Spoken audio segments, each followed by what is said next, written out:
Hello, my dears. If you're over 70 like me, you've likely earned the right to stop doing the things that don't add to your life. Stick around because today we're talking about 10 household chores that just aren't worth your energy anymore. And trust me, there are smarter, easier ways to get things done. Let's dive in. Deep cleaning windows weekly. Let me tell you a story. Years ago, I was obsessed with having the cleanest window on the block. Every week I'd haul out the ladder, grab the spray bottle and a rag, and spend hours scrubbing and polishing. I wanted my home to shine inside and out, and I believed that spotless windows were the key to making a good impression. But then one day, while balancing precariously on that ladder, I realized something. I was exhausted, my arms were sore, and my knees were aching. And for what? No one was coming over to inspect my windows. Not a single neighbor had ever complimented my sparkling glass. I started asking myself why I was putting so much pressure on something so trivial. Now I've found a better way. Twice a year I hire a professional cleaning service to tackle the windows, both inside and out. It's worth every penny. I no longer risk my safety climbing ladders, and my time is better spent on things I enjoy, like catching up with family or relaxing with a good book. For the rest of the year, I don't stress about a few fingerprints or a little dust. They're a part of life, and they certainly don't define the comfort of my home. Scrubbing baseboards by hand. Oh, baseboards. If I had $1 for every hour I've spent scrubbing them, I could probably afford a beachfront vacation by now. Back when I was younger, I thought clean baseboards were the hallmark of a home. I'd get down on my hands and knees, bucket in tow, and scrub until every speck of dust and scuff mark disappeared. But you know what? Over the years, I started noticing something. Nobody ever commented on my baseboards. They'd praise my cooking, admire my garden, even notice a nice throw pillow, but not once did anyone say, "Wow, your baseboards are immaculate." It finally hit me. This was a thankless chore that wasn't worth the strain on my knees or back. Now, I've adopted a much simpler approach. Every couple of weeks I take a long-handled mop or a Swiffer duster and give the baseboards a quick swipe. If there's a noticeable spot, I might tackle it with a damp cloth, but that's as far as I go. Letting go of this obsessive scrubbing has freed up my time and saved my body from unnecessary strain. And guess what? My home still feels warm, welcoming, and clean, just without the back-breaking work. Ironing bed sheets. Let me confess something. I used to iron my bed sheets religiously. I believed that perfectly pressed sheets were a sign of a well-kept home. I'd spend hours sweating over an ironing board, smoothing out every wrinkle and fold. It felt like a never-ending battle, especially with those fitted sheets that seemed determined to defy me. Then one day, it occurred to me, why was I doing this? The sheets were going to get wrinkled as soon as someone lay down on the bed. I wasn't hosting guests in my bedroom or running a luxury hotel. I was putting all this effort into a task that no one but me even noticed. Now I've embraced a much simpler system. When the sheets come out of the dryer, I take them out immediately, give them a good shake, and put them straight onto the bed. They might not be picture perfect, but they're clean, soft, and just as comfortable.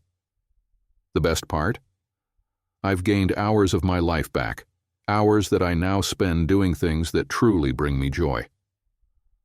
Ladies, ironing bed sheets is one of those traditions we can all let go of. We've inherited without questioning, but when you stop and think about it, it doesn't make a bit of sense.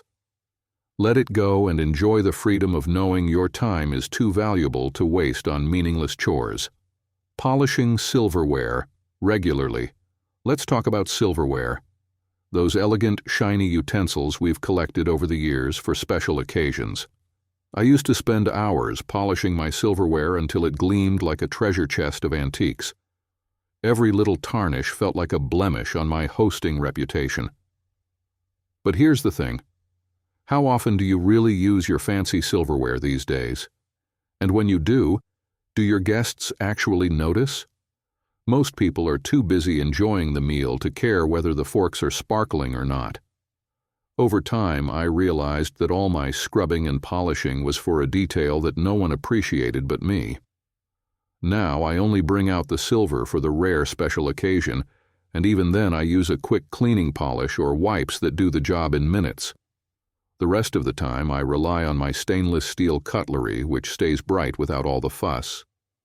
It's simpler, easier, and lets me focus on what really matters. Enjoying the company of my loved ones instead of wearing myself out before they even arrive. Moving furniture to vacuum. Underneath every week. For years I was convinced that every speck of dust lurking under my furniture was some kind of catastrophe waiting to happen. Every week I'd summon my strength to move heavy couches, tables, and chairs, just to vacuum the hidden spaces no one ever sees. By the time I finished, I'd be completely drained, and let's not even talk about the backaches. These days, I've learned to let go of that relentless perfectionism. If you're not hosting a museum tour, there's no need to keep the hidden corners of your home spotless every single week. Instead of moving furniture constantly, I now use a robotic vacuum cleaner. It's like having a little helper that glides under the furniture for me, picking up whatever it finds. If you don't have one, don't stress. A deep clean every few months is enough. Most dust will stay put until you're ready to deal with it. And if a few dust bunnies are having a party under your sofa, let them. They're not hurting anyone. Save your strength for things that make you happy, not things that wear you out. Organizing your pantry. Every month, oh, the pantry. A place of order and chaos all at once. I used to rearrange my pantry every single month, making sure every can, jar, and box was perfectly aligned like soldiers standing at attention. I thought that a well-organized pantry was a sign of being a great homemaker. But let me tell you, it quickly became a full-time job. Here's what I've learned. As long as you know where the essentials are, the rest doesn't matter. These days, I keep things simple. I have designated sections for the basics: grains, canned goods, snacks, and spices. Beyond that, I don't overthink it. Unless there's something expired or spilled, there's no need to reorganize everything all the time. If you're like me and don't want to spend hours rummaging through the shelves, clear bins or baskets can help keep similar items together. A once-a-year deep clean is more than enough to keep your pantry functional. Your time shouldn't be spent lining up soup cans. It should be spent enjoying that soup with people you care about. Washing walls monthly. I used to scrub my walls every month, convinced that the smallest stain or mark was a sign of neglect. I'd get out the bucket, sponge, and detergent and work my way around the entire house. By the time I was done, I'd feel like I'd run a marathon. But let's be real. How often do you really notice walls? Except for the occasional fingerprints or smudges that appear near light switches or doorknobs, walls can look fresh and new for months with just a simple wipe down when necessary. These days, I don't make washing my walls a regular chore anymore. Instead, I spot clean the areas that need attention, whether it's a sticky spot in the hallway or a handprint in the kitchen. If I really feel the need, I tackle the walls during my annual spring cleaning when the whole house gets a thorough once-over. Otherwise, I simply don't worry about it. The truth is, washing your walls every month is just an unnecessary way to exhaust yourself. There's no need to overdo it. Dusting the walls and ceiling regularly and wiping down the high traffic spots is plenty to keep your home looking clean and welcoming. Hand washing dishes. Every night. I have to admit, I used to wash every dish by hand. No dishwasher for me back in the day. If there were any pots and pans from the evening's meal, I'd spend an hour scrubbing, rinsing, drying, and putting them away. At the time, I thought this was just what you did if you wanted a nice, clean kitchen. But now I realize it was wearing me out unnecessarily. Having a dishwasher isn't about being lazy. It's about working smarter, not harder. Now, if there's anything that needs washing right away, I'll do it. but most nights the dishwasher handles it all for me while I sit down and relax or chat with family. When it's done, I just unload and go about my evening. If you don't have a dishwasher, here's a little trick. Try doing a load or two per day to keep it manageable. That way, the buildup of dishes won't feel so overwhelming and your kitchen stays tidy. You deserve the ease, especially when it means getting more quality time to yourself instead of standing at a sink scrubbing away. Replacing light bulbs. Immediately when they burn out. This one used to drive me crazy. I was constantly scrambling for a stepladder, searching through my drawers for spare light bulbs the moment one went out. Every burned-out bulb felt like an emergency.